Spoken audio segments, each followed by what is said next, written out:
Wonderful. So I'm going to share my screen with y'all again.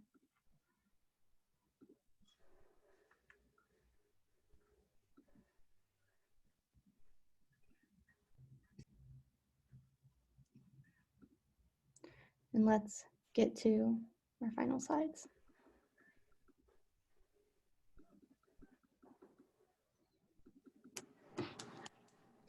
So for the rest of the day, we are just going to do a couple of final notes about Peer Ed. We're calling it the final information roundup, okay?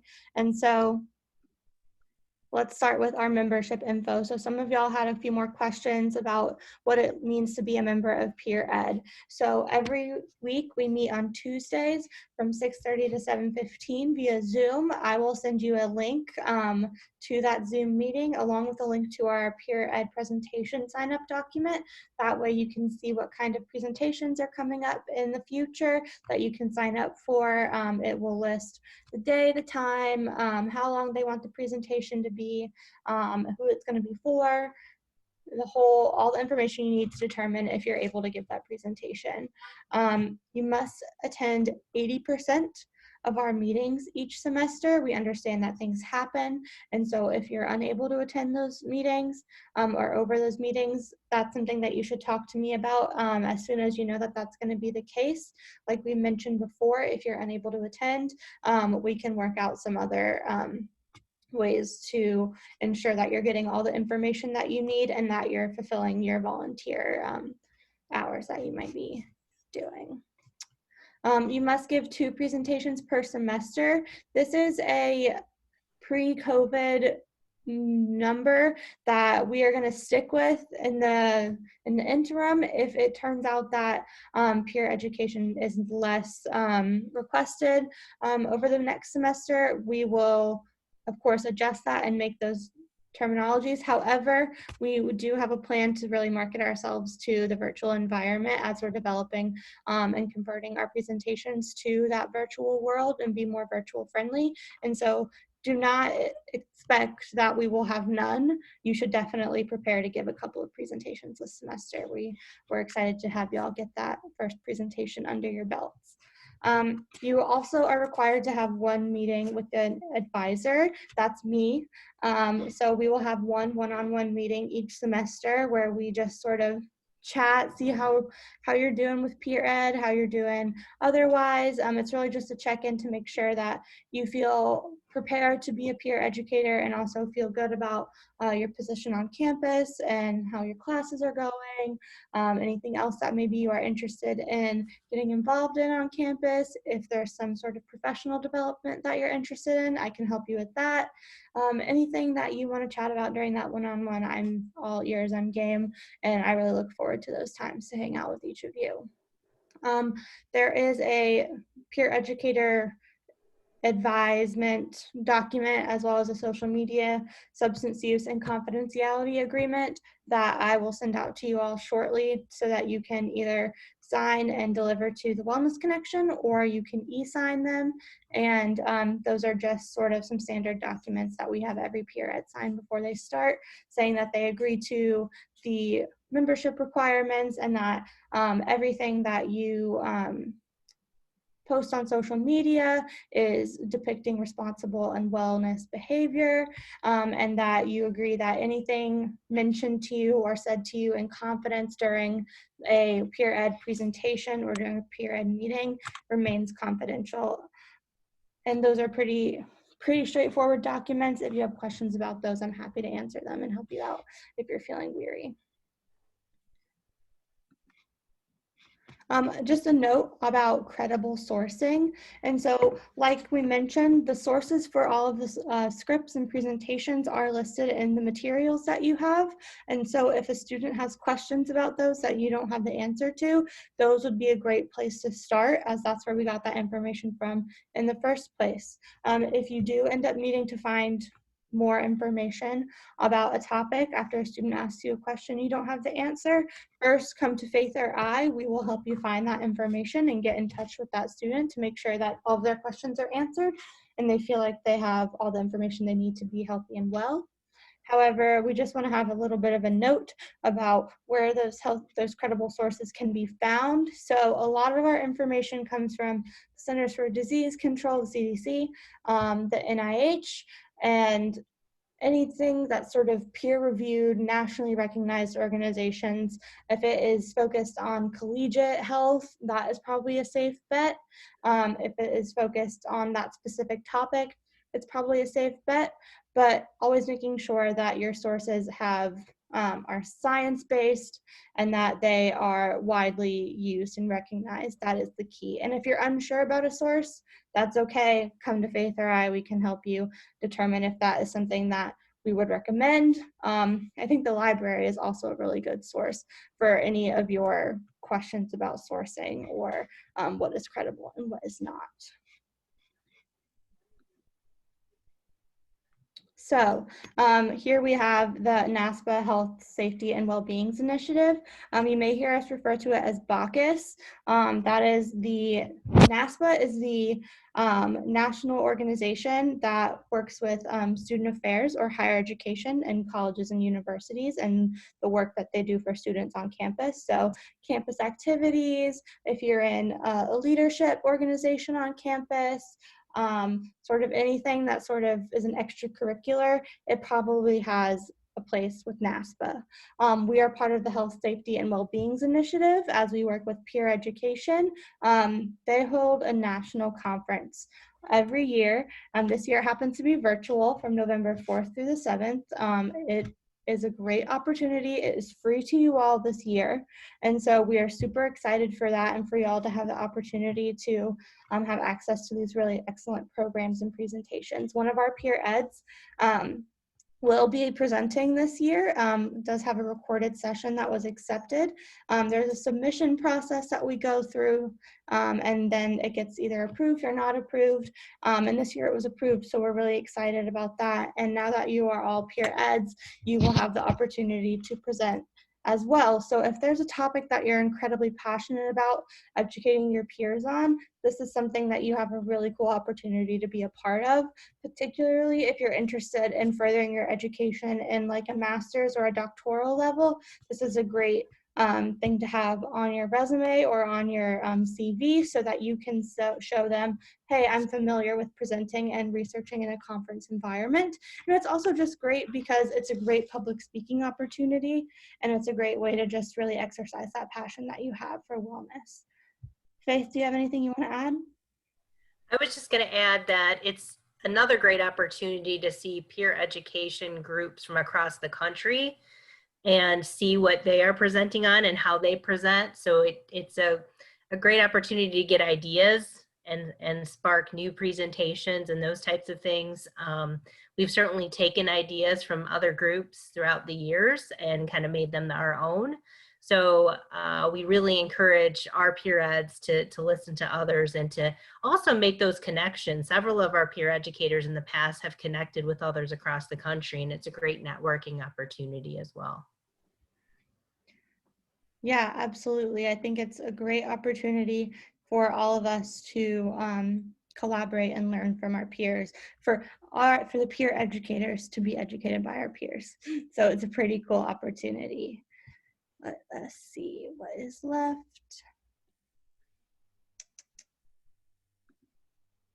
Campus resources. So these are the resources that are presented to at the beginning of every single peer ed presentation. You saw them on your script.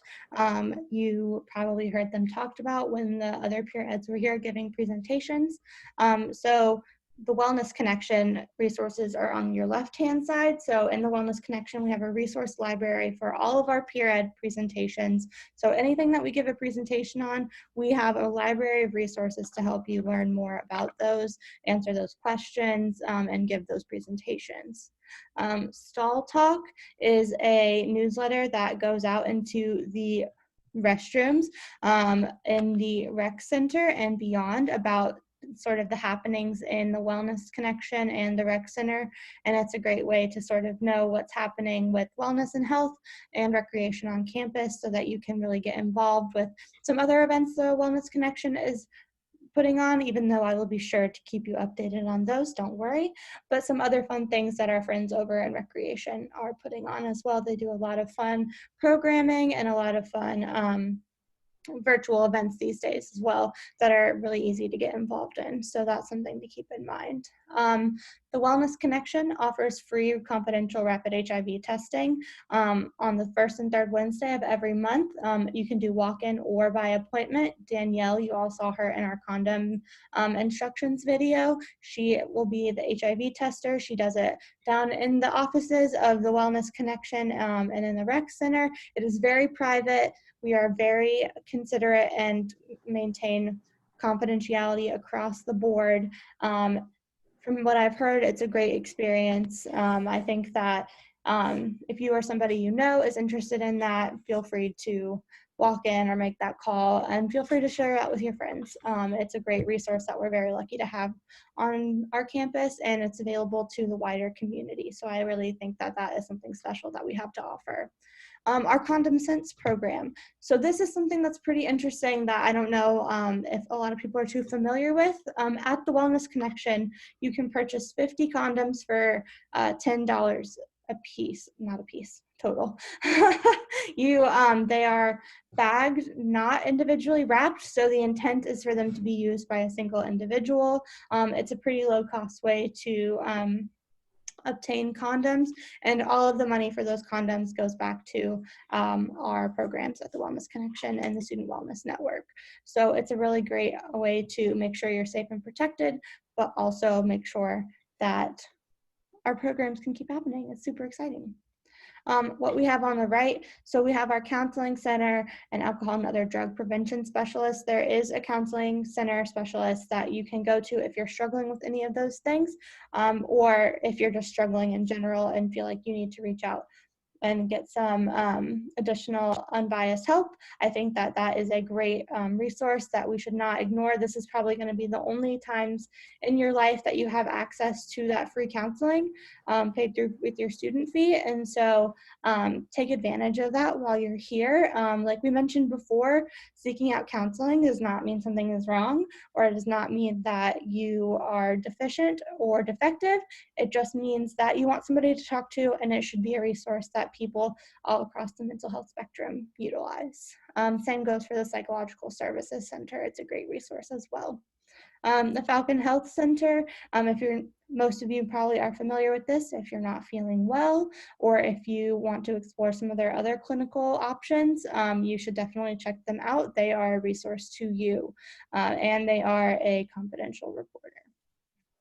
Student legal services, that is something that students may not know exists. If you have any issues with legal issues, please make sure to reach out to them. They are going to be your first line of defense. The Wood County Crisis Line we talked about, that is in partnership with the Cocoon, I believe. They are a great resource if you or somebody you know is struggling with domestic violence, relationship violence, or sexual assault. And then the BGSU police, they are always a resource for you if you need them and you feel unsafe. Does anybody have any questions about any of those? I know I ran through them pretty quickly, but I just want to make sure that everybody has all that information. Morgan, I was just going to add with the counseling center that it is telehealth or telecounseling, so folks can access that virtually. Yeah, that is a great point. So if you are not based on campus or in BG this semester because of the distance learning, you are absolutely so welcome to utilize those services. They can still make those work, and it works essentially the same as making an appointment. Otherwise, it's just via Zoom. Any other questions or comments? That's great. Okay, we have reached the end of our day. Let's see what happens when we click congratulations.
out of control. We couldn't hear what you were saying, Morgan. It was just the music. At least I couldn't.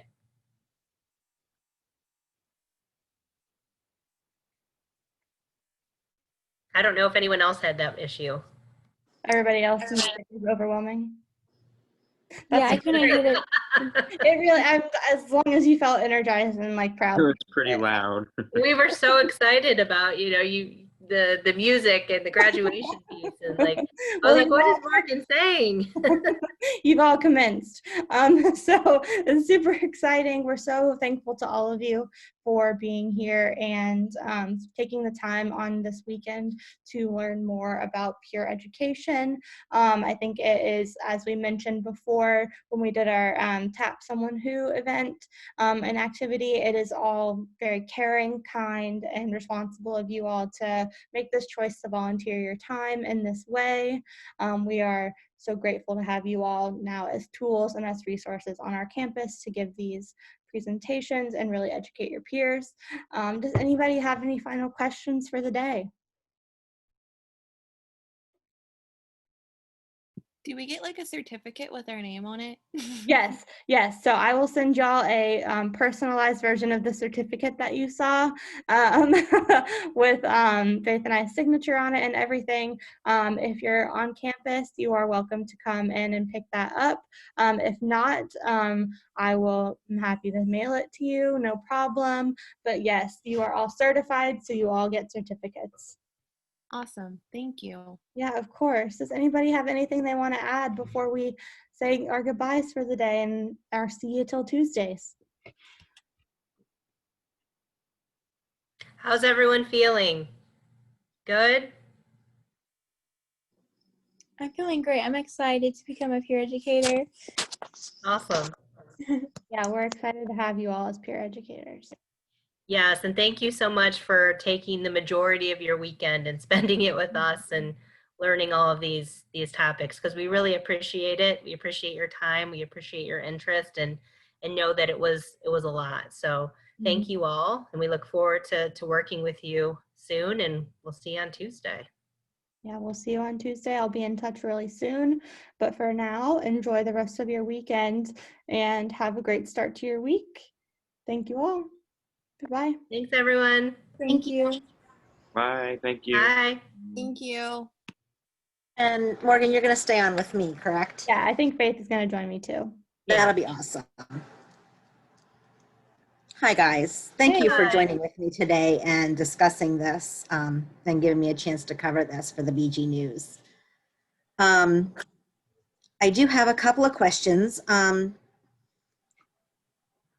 First and foremost, where is the Wellness Connection located?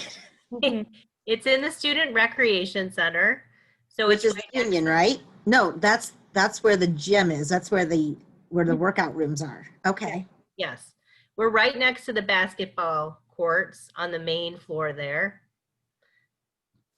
Yeah, we are, if you enter the Wellness Connection and go straight back and just kind of, you can loop around on either side, you'll find us there in the back. On the main floor, yep. Yeah, on the main floor, we're right next to, in between the pool and the basketball courts. How do you get the word out about your programs usually? So I think we use campus updates quite a bit. We use social media, so the Recreation and Wellness Instagram, Facebook, and Twitter are great resources for us to get our programs out. And our student organization, the Student Wellness Network, that partners with us quite a bit. They have recently started utilizing like flyers in academic buildings and in the student union, and so sort of utilizing all of the tools available to us. Also the television screens, so we utilize those, as well as reaching directly out to faculty. So that's a way that we advertise this training, is reaching out to faculty to let them know, to encourage their students to attend. Yeah.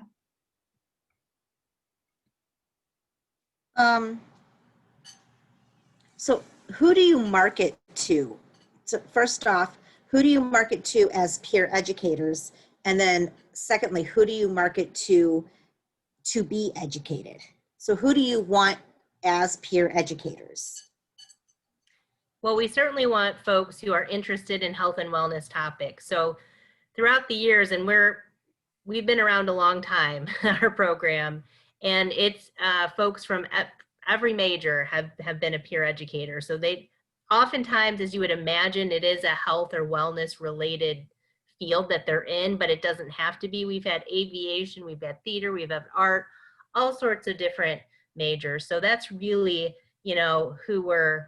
it's really anyone who's interested in health and wellness and are dedicated to doing the work, right? And so you can see even from the training this weekend, yeah, there wasn't 50 people here, but the people who were here spent 12 hours with us and were dedicated to do the weekend training. So those are the types of people that we want who are really dedicated as a peer educator.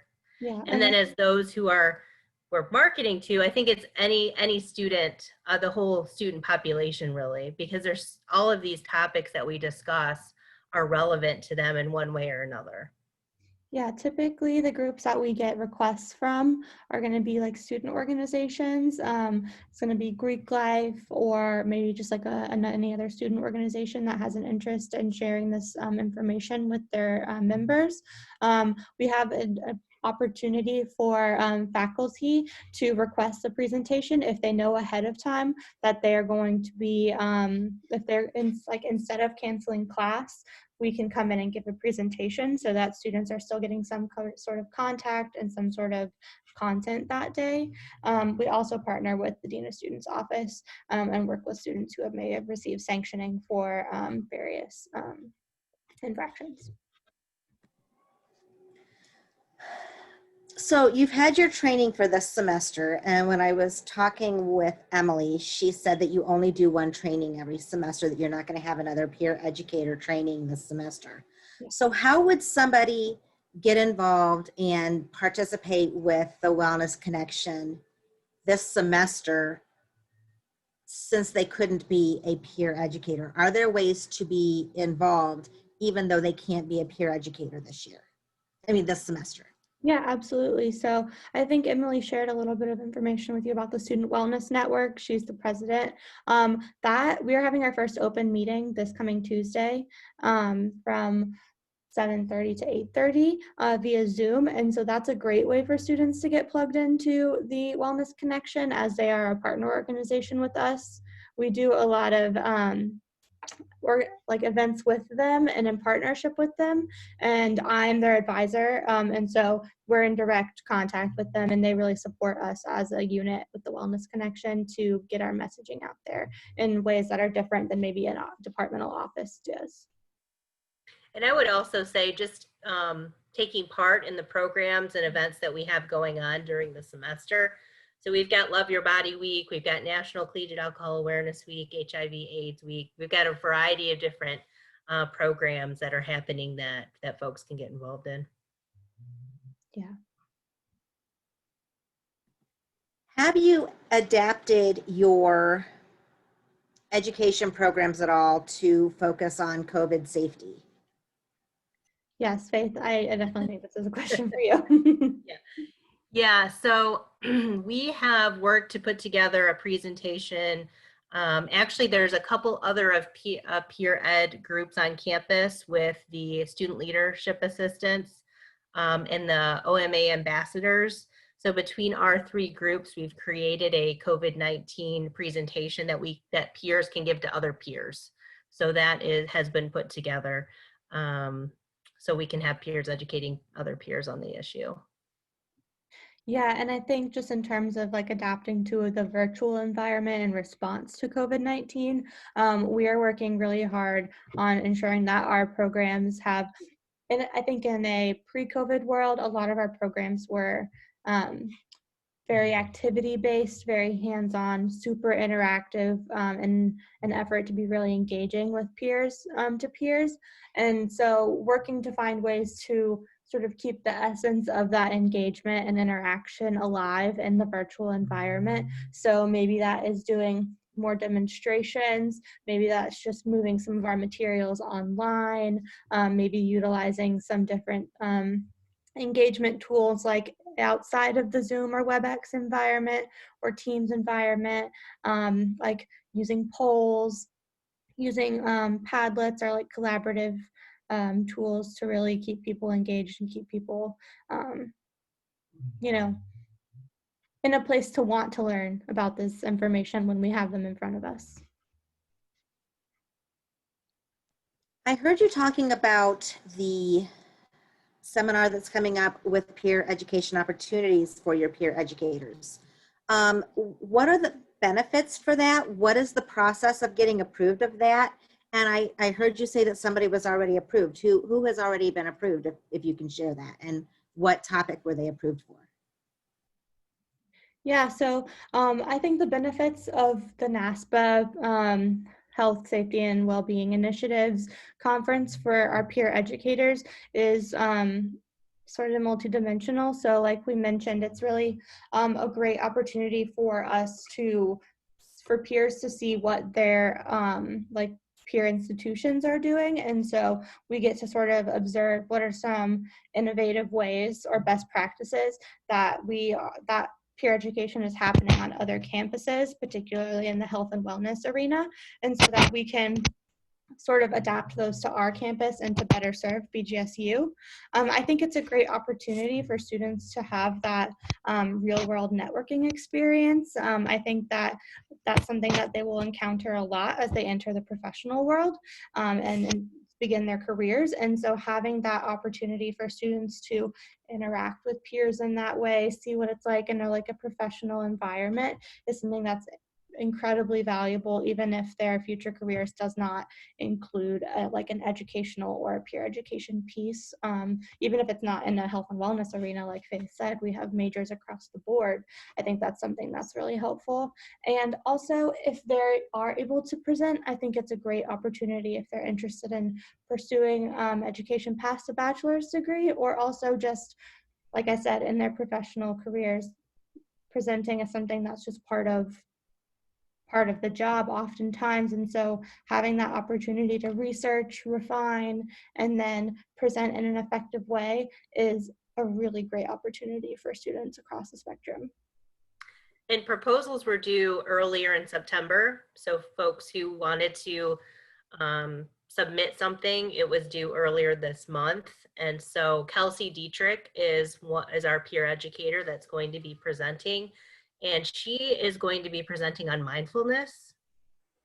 So that will be her topic. She's done a lot of work. She actually did her honors project on mindfulness, and we'll be talking kind of how that all has kind of wrapped up and how she's put everything together over the past 1.5 years, 2 years on that project.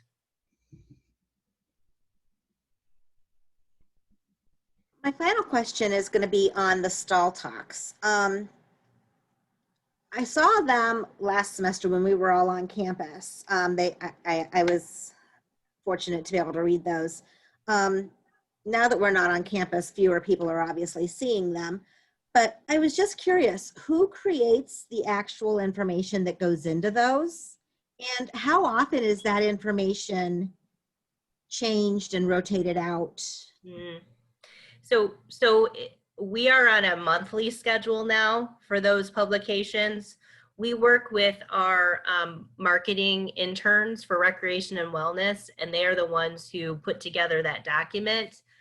Between myself and our health educator, Karen Smith, and our GAs, we gather the content that we will have in each monthly publication of that stall talk.